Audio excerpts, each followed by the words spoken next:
Bonjour à tous et j'espère que vous allez bien. Aujourd'hui c'est une nouvelle vidéo sur la chaîne YouTube et aujourd'hui on va parler d'une espèce qui est assez spéciale pour moi, ce sont les Celoporus malachiticus. Donc c'est une des premières espèces avec laquelle j'ai commencé l'Atario il y a 6-8 ans environ. Donc aujourd'hui on va voir dans un premier temps l'espèce dans sa globalité, ensuite nous allons voir ce terme qui est juste là, qui est derrière moi, qui est plutôt sympa, donc on va voir ça juste après. Petit conseil, regardez bien la vidéo jusqu'au bout, parce qu'il y a une petite annonce par rapport à ce therium à la fin de la vidéo.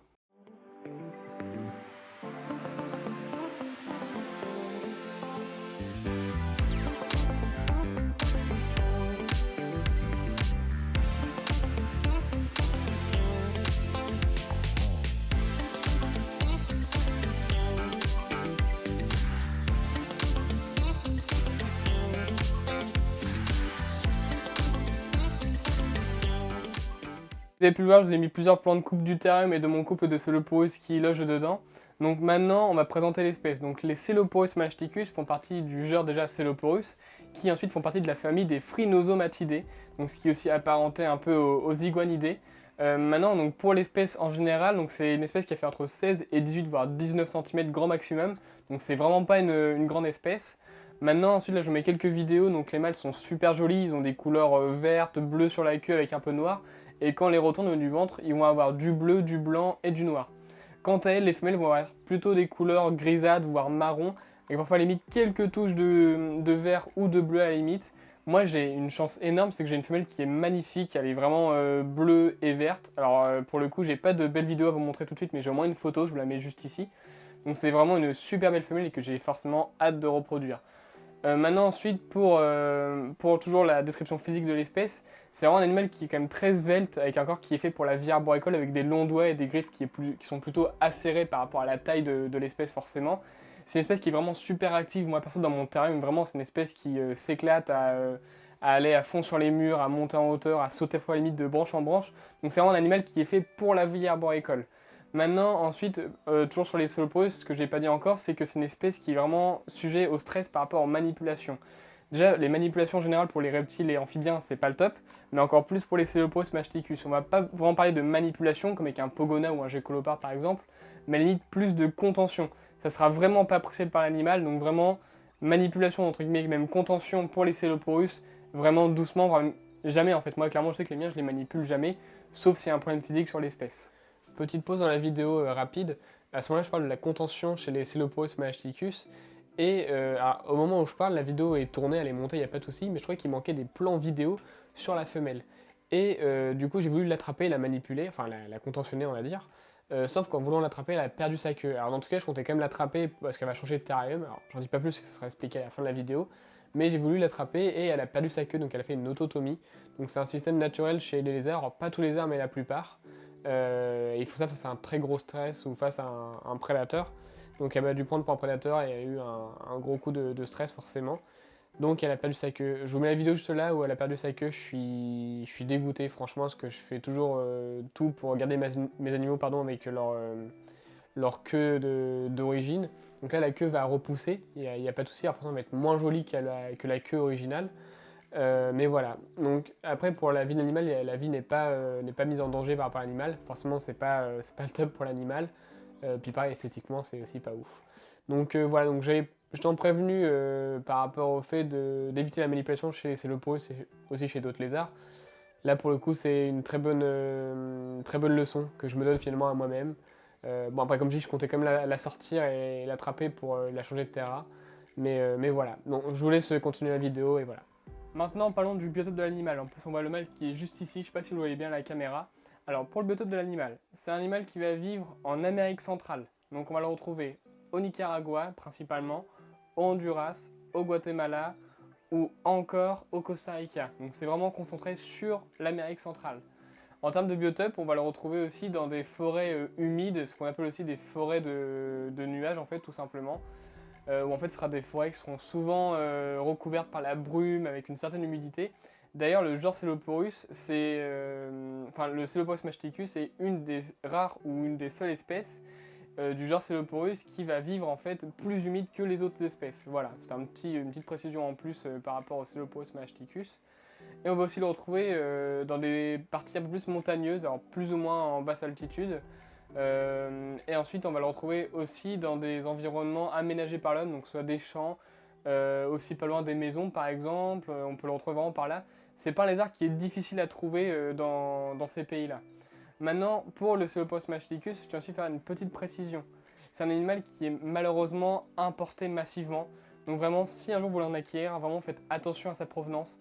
Généralement, les animaux d'importation, c'est des animaux qui sont déjà très stressés, malades, parasités, que ce soit internes ou externes. Donc vraiment, faites super attention à ça. Et maintenant, on est en 2022, donc niveau éthique, il faut vraiment faire attention à ce qu'on fait. On peut en trouver des nés en captivité, donc plutôt privilégier le né en captivité que l'import. Ça sera largement mieux pour vous en termes de santé de l'animal et aussi d'éthique tout simplement. Dernière précision par rapport à l'espèce Coelopos machticus. C'est une espèce qui va très bien vivre en couple ou en groupe. Enfin, du moins, c'est ce que je conseille. Beaucoup de reptiles, souvent, on va dire qu'il faut les élever individuellement, ou du moins qu'ils sont solitaires. Pour moi, pour le coup, les Coelopos, je trouve qu'en couple ou en groupe, ils vivent extrêmement bien. Alors forcément, pas deux mâles ensemble dans le même terrarium, ça sera forcément un mâle avec une femelle ou un mâle avec plusieurs femelles. Mais voilà. Et ce que j'ai oublié de dire aussi, c'est une espèce qui a vraiment des interactions, je trouve, entre elles. Les mâles vont communiquer beaucoup avec les femelles et inversement. Donc je trouve ça quand même plutôt intéressant. Passons maintenant à la présentation du terrarium. Donc nous avons juste ici un terrarium qui va faire 90 cm de large pour 60 de profondeur et 1 mètre de hauteur. Ce qui est juste énorme par rapport à l'espèce. Je ne sais pas si à la caméra vous voyez bien la taille du terrarium, il est vraiment assez grand par rapport à la taille de l'espèce. Je pourrais clairement l'élever dans plus petit, hein. Franchement dans un 60, 45, 60 ça pourrait aller pour un couple. Ça serait vraiment le minimum je pense. Et petite précision, je trouve que sur les informations qu'on trouve sur internet ou sur les Coelopos en général, on conseille plus généralement des termes plutôt longs que hauts généralement je trouve. Et moi je conseillerais plutôt l'inverse, ça serait plutôt des termes plus hauts que larges. Parce qu'honnêtement c'est vraiment une espèce, enfin du moins pour les machticus, qui va vraiment exploiter au maximum la hauteur. Donc sur ça, je pense que vous pouvez plutôt privilégier ce genre de volume pour l'espèce. Pour les plantes maintenant, donc on voit que le bac est quand même très peuplé. Parce que clairement je pense que dans les forêts humides comme ça il y a beaucoup de plantes et en plus de ça c'est que dans ce terme là j'ai essayé de prendre les mêmes plantes du biotope. Alors c'est pas les mêmes plantes exactement mais c'est le même type de plantes qu'on va retrouver dans les biotopes originaires d'Amérique centrale par rapport aux Coelopos dans les forêts humides. Donc on va retrouver principalement des plantes épiphytes, donc les plantes épiphytes comme ici avec les Neoregelia, ce sont des plantes en fait qui vont vivre sans terre et vont vivre en fait tout simplement sur des supports, donc ça peut être des troncs par exemple d'arbres ou des infractuosités de la nature, donc par rapport à des roches ou des arbres par exemple.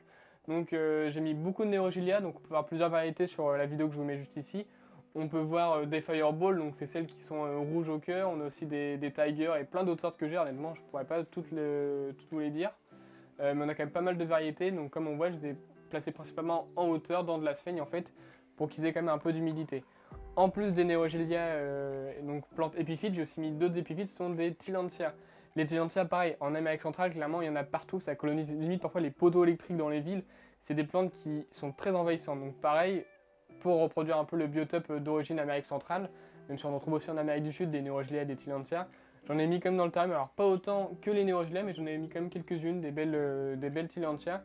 Donc voilà pour les plantes. Honnêtement, le bac, il a 2 ans, c'est ça que je l'ai pas précisé, mais il a 2 ans ce bac-là. C'est pour ça qu'il est très peuplé en plantes, il n'en avait clairement pas autant quand je l'ai peuplé, c'est vrai que maintenant le rendu est vraiment cool je trouve. J'ai aussi mis beaucoup de branches en liège en fait, donc pour faire le raccord avec le décor des fonds, et aussi pour permettre aux Coelopos d'explorer au maximum leur terrain, même s'ils passent beaucoup de temps sur le décor de fond, et aussi du coup pour placer le maximum de Neoregelia, de plantes épiphytes comme les Tillandsia aussi. Maintenant, dernière chose par rapport au décor du terrarium. Donc en fait souvent les gens me demandent qu'est-ce que j'ai utilisé comme décor de fond pour le terrarium. En fait c'est pas un décor de fond que j'ai déjà acheté qui était préfet en fait tout simplement. C'est juste que j'ai collé plein de petits morceaux de liège, alors je vous mets quelques plans juste ici. J'ai collé un à un plein de petits morceaux, enfin écorces de liège. Clairement ça m'a pris 2 à 3 jours je crois et au total ça m'a pris 14 à 16 heures il me semble. Entre le collage des écorces de liège, mais aussi le temps de trouver le bon puzzle en fait pour que ça fasse quand même joli. Et aussi après de boucher de faire des raccords en fait entre les écorces et de boucher les interstices. Donc voilà pour le décor de fond, honnêtement il est super cool, il est vraiment super joli je trouve personnellement. Mais clairement j'en ai fait un, j'en ferai pas un deuxième. Du moins pour ce genre de volume, ça m'a vraiment pris beaucoup de temps. Dernière chose, maintenant passons à l'équipement du terrarium. Donc déjà les Coelopos il leur faut un point chaud à 35, 36 voire 37 degrés grand maximum au point le plus chaud. Là ici sur le terrarium, vous allez me dire, donc je mets quelques plans de coupe de l'équipement du terrarium, vous allez me dire mais où est la lampe chauffante? Donc on voit qu'il y a l'encoche à la base, sauf que je l'ai enlevé parce que tout simplement la terre à LED que j'ai mis donc, pour éclairer le terrarium en fait, dégage tellement comme chaleur et tellement puissante qu'en fait elle me suffit à avoir mon point chaud à 35-36 degrés. Donc en fait à la fin, donc ma lampe chauffante je l'ai enlevée tout simplement. Surtout qu'en plus on est dans ma pièce d'élevage, il fait déjà suffisamment chaud.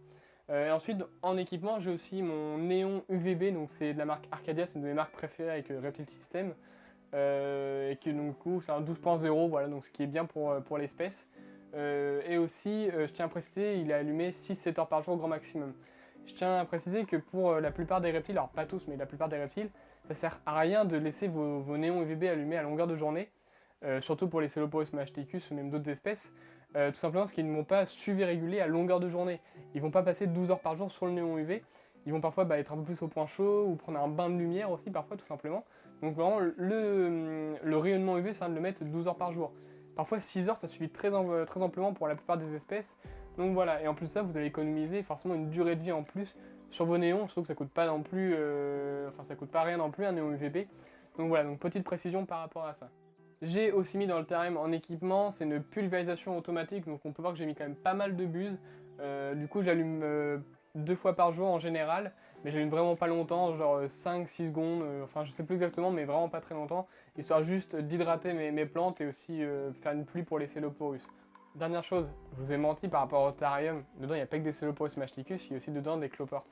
Dedans en fait on a des Porcilio levis panda donc, que j'ai introduit dedans qui vont en fait habiter le sol du terrarium sous les feuilles et sous les roches et qui vont en fait me consommer les excréments des Celoporus, qui me permettent du coup d'avoir un terrarium bioactif, ce qui est quand même plutôt intéressant. Voilà pour le terrarium, c'est la fin de la vidéo. Alors je vous avais dit de rester jusqu'à la fin pour une chose précise, c'est que ce terme là j'espère que vous l'avez apprécié, j'espère qu'il rend bien la caméra et qu'il vous plaît clairement, parce que c'est la dernière fois que vous allez le voir.